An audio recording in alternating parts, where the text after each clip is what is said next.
पाकपतन का, जहां पर पाकपतन में भी चीनी की कीमत में मुसलसल इजाफा देखने में आ रहा। मार्केट में चीनी की कीमत दिन ब दिन इजाफे से आम घराने का बजट मुतासर हो रहा है। इसी पर मजीद जान लेते हैं नुमाइंदा 7 न्यूज अजीम हाशिम से। जी अजीम हाशिम, बताइएगा शहरियों को क्या कहना है? इस टाइम मैं मौजूद हूँ पाकपतन में। यहाँ पर अगर महंगाई की बात की जाए तो महंगाई ने गरीब आदमी की कमर तोड़ कर रख दी है। आए रोज चीनी की बढ़ती हुई कीमत ने गरीब का 2 वक्त का निवाला मुश्किल कर दिया है। तो इसी हवाला से जानते हैं, मेरे साथ एक शहरी मौजूद है, वो महंगाई के हवाले से क्या मैसेज देना चाहेंगे? जी बिल्कुल ऐसी है जैसे हुकूमत को दिन ज़्यादा गुजरते जा रहे हैं और महंगाई जो है वो बढ़ती जा रही है। आटा जो है वो 120 रुपए तक किलो फरोख्त किया जा रहा है, चीनी 200 रुपए तक पहुंच चुकी है। गरीब आदमी के लिए यहाँ पे रहना मुश्किल हो गया है।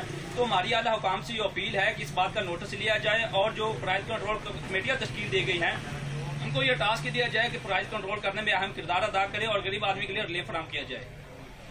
जी, जैसे कि आपने सुना शहरी की बात कि मजिस्ट्रेट को फौरी इस पर अमल दरामद करवाया जाए और डीसी पाकपतन इस चीज का फौरी नोटिस ले कि बढ़ती हुई महंगाई पर काबू पाया जा सके। ठीक है, बहुत शुक्रिया अजीम हाशिम, आप हमें आगाह कर रहे थे।